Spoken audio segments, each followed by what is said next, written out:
Hello, my friend. You're listening to the Sort Yourself Out podcast. Today, we're discussing how to be good to yourself. Oh, yeah, we all need some of that. I'm your host, Janine Hunt, natural health therapist for over 30 years, hypnotherapist, lifelong student, and spiritual seeker. I like to seek out the most effective practices and techniques that provide the greatest bang for my buck and the fastest route to freedom from whatever is holding us back. I can't wait to share with you these powerful techniques so that you too can sort yourself out, know deeper meaning in your life, and best of all, a sense of inner peace. So let's get started. Well, hello there, and thank you so much for joining me today. There is a lot of weirdness going on in the world at the moment, and I want to give us all a little break and focus on how we can give ourselves a lift and be good to ourselves. So today, I'm sharing 7 ways that you can be nice to yourself, look after yourself, give yourself a little treat. We're covering all levels. Some things may apply to you physically, and others emotionally or mentally. Some of them are one-off things, but mostly we're looking at ways to create a positive shift in your life over time by accessing your inner powers. Some may appeal strongly to you and others not so much. The important thing is to choose a couple and then do them. Okay, so this leads me on nicely to my first tip. Number 1, prioritize your self-care time. Make the time. Put it in your diary, not just once, but as a recurring appointment. You might need to knock out something else. And then you've got to respect this appointment you've made with yourself. And this is part of the problem, that we don't make the time to look after ourselves properly. We're totally focused on work or looking after others and all the countless demands on our time. So it's no wonder that we get burnt out and bummed out. So often we're putting everyone else's needs before our own. And it's an admirable thing to look after others. So I'm not saying to stop doing that. I am saying to start prioritizing looking after yourself. You'd probably go out of your way not to let others down, right? So apply that same determination and commitment to your own need to look after yourself. Maybe you'd enjoy a nice long bath, or an early night in bed with a book, or maybe some time to exercise. Whatever it is for you, make the commitment and make the time to be good to yourself. Put it in your diary or on your calendar. Okay, next one, number 2. Look within to see if you are avoiding doing something that is meaningful to you. Perhaps out of fear that you won't succeed, or maybe you're telling yourself that you're too busy, you just don't have the time, or maybe you're feeling overwhelmed, or you just have a lack of clarity about how to proceed. We often have big blockages and resistance about things that are really important to us, things that we feel we should be doing in life. This resistance uses up a lot of emotional and mental energy and can really sap our life force. So if you know there's some important project you've been vacillating over for years, but that you really want to bring out into the world, do it.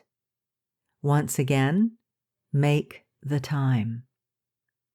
I'm reading a fabulous book at the moment called Start Finishing by Charlie Gilkey. If you've got some project you know you should be birthing, but just can't seem to get around to it and it's bringing you down, get the book. Charlie calls this phenomenon creative constipation. He says this about it. Creative constipation is exactly what it sounds like. We take in ideas and inspiration that can get converted into aspirations, goals, and projects. And at a certain point, if we're not pushing them out in the form of finished projects, they start to back up on us. And like physical constipation, at a certain point, we get toxic. We don't want to take in any more ideas. We don't want to do any more projects. We don't want to set any more goals or plans. We're full and fed up. That inner toxicity becomes the broth that flavors all our stories about ourselves and the world. He goes on to say that creative constipation leads to behaviors where we lash out at the world and sometimes even more intensely at ourselves. We become resentful of other people, even the people we love, those people who are doing their best work. Because this book is all about how to get what Charlie calls your best work out into the world, rather than having the demands of mundane life or other people's demands and expectations fill up your days. I've said it before, and I'll say it again, no doubt. We are here in the world to share our skills, talents, gifts, and our own unique beauty for the upliftment of the world. According to the Ageless Wisdom, we have been developing our skills, talents, and qualities across countless incarnations, and it is up to us to unfold them and share them with the world. Nice! It is our responsibility, and the world needs our contribution. So, relieve your creative constipation, my friend. Get your project moving and flowing, and gift the world with your best work. 3. Look after yourself energetically.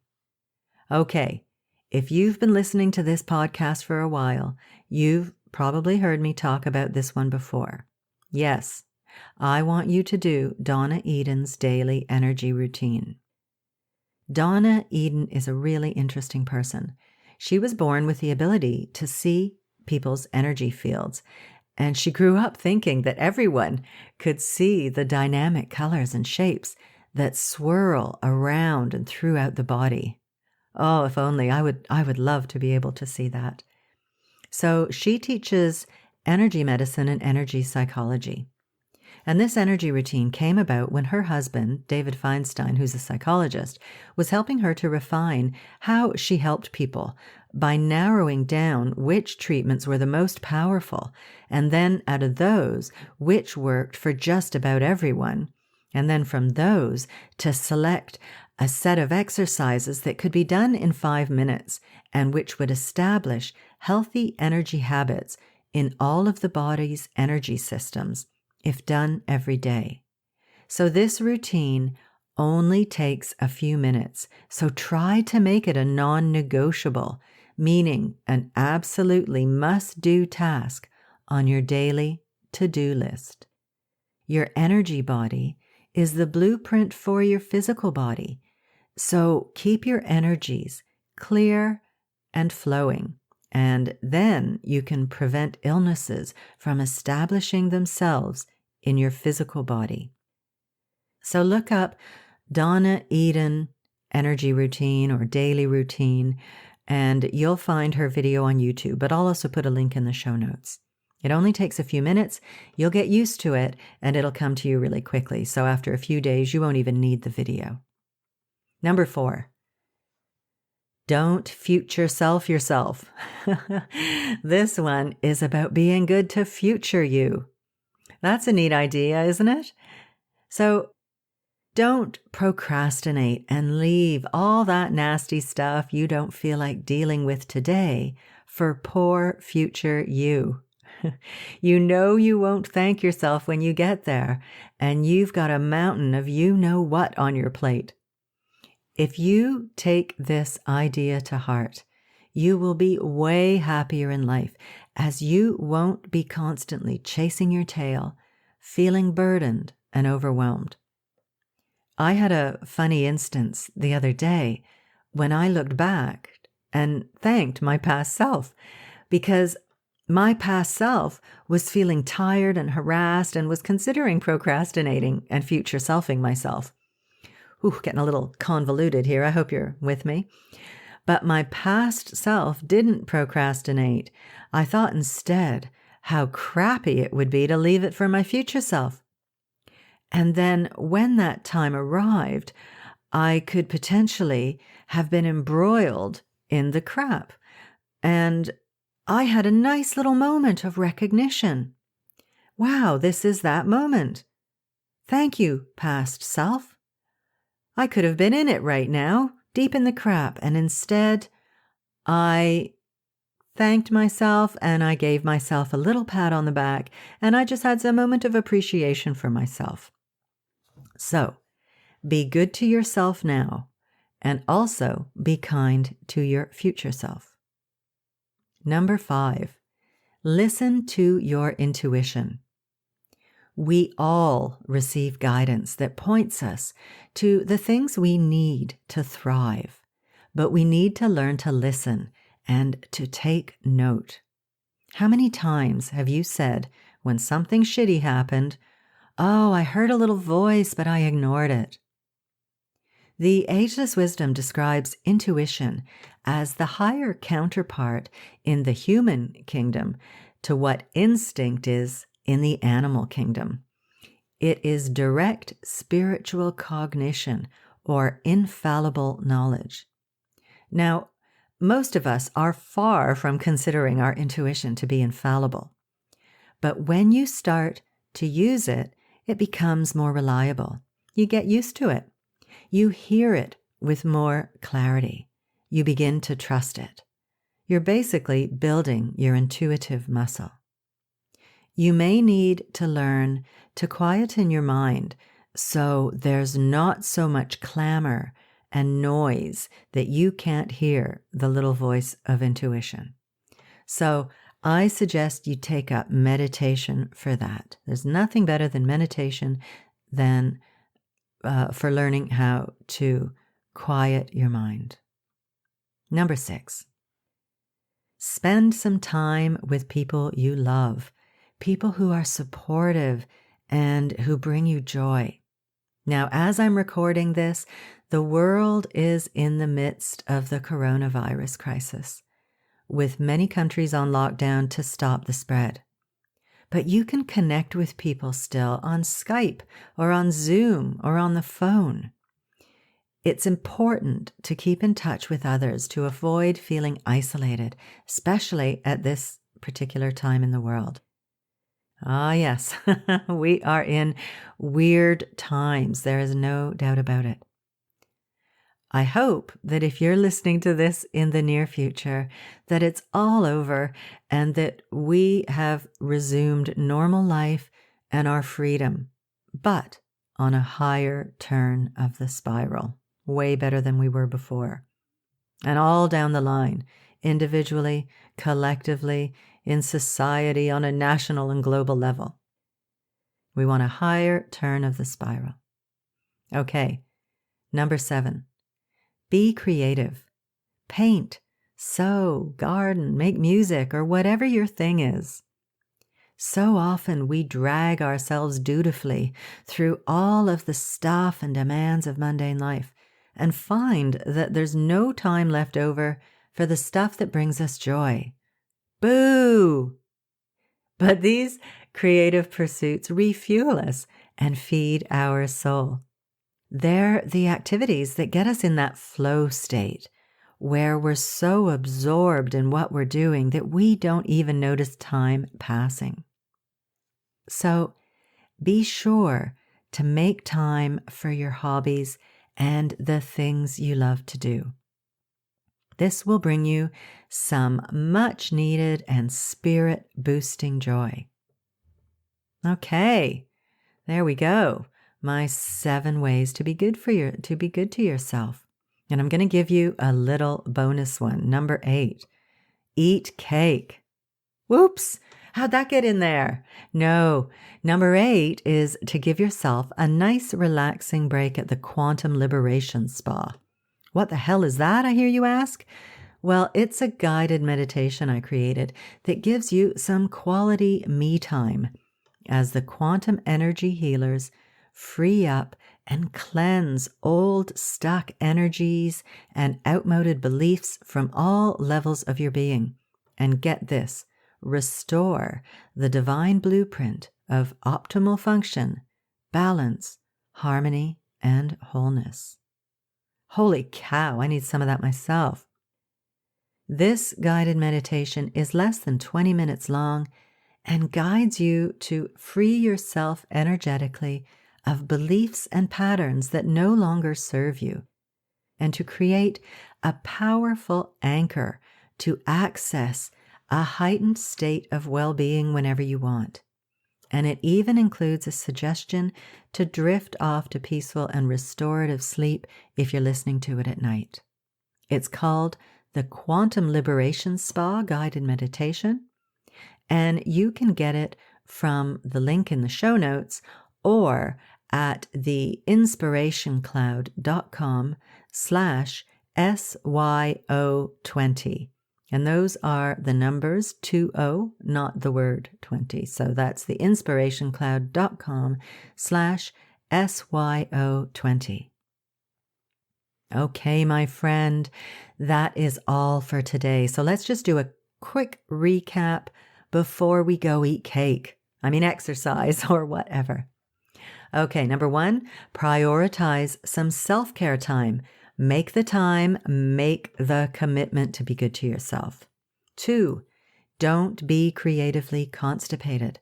Look within to see if there is an important and meaningful project that you want to be bringing into the world. Remember, that is what we are here on this planet for. 3, do Donna Eden's daily energy routine to keep your energies flowing. 4, don't future self yourself. Take steps today to make your future self happy. 5, listen to your intuition and inner guidance for a smoother and more magical journey through life. 6, spend some time with people you love and who bring you joy. 7, be creative. Be sure to make time for your hobbies and the things you love to do. 8, the bonus, download my free Quantum Liberation Spa guided meditation. Your fluffy bathrobe awaits.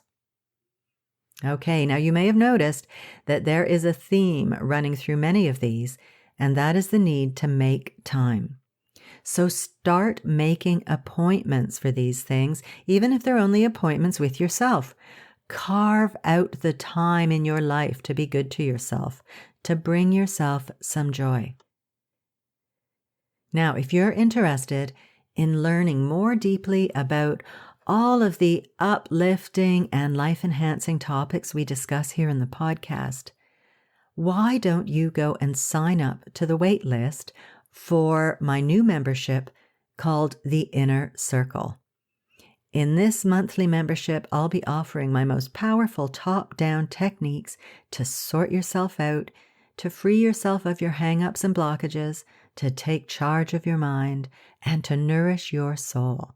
There'll be mini courses, hypnosis sessions, guided meditations, tapping videos, neuro-linguistic programming techniques, mindfulness training, the ageless wisdom teachings, and a lot more, so that wherever you are on your path to greater well-being, you can start right there and then take the next step. You'll have the tools, practices, and techniques you need to not just heal your life, but to make it more meaningful, fulfilling, peaceful, and beautiful. So if you're ready to transform your well-being and would like to be kept informed about my upcoming membership, The Inner Circle, go on over to theinspirationcloud.com/membership to get on the wait list, and I will keep you updated. I'll also put a link in the show notes. Okay, that's all for today. Thank you so much for spending your time with me today. I really am honored for your presence and your company. Thanks for listening. Take care, and I'll see you next week.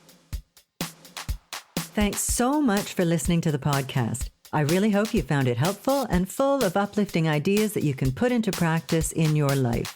And if you have, chances are your friends and family will too. So please share it with them on social media. You'll be helping them to sort themselves out, because I bet you think they need it, right? But seriously, you'll also be doing me a huge favor, and I will be eternally grateful for your generosity. It would also be lovely if you would leave me a review on iTunes. Preferably a nice one, please. And don't forget to subscribe to the podcast while you're there. If you have any questions or would like me to address a certain topic, I'd love to hear from you. You can email me at info@theinspirationcloud.com. Have a good one, folks. Thanks again, and I'll see you next week.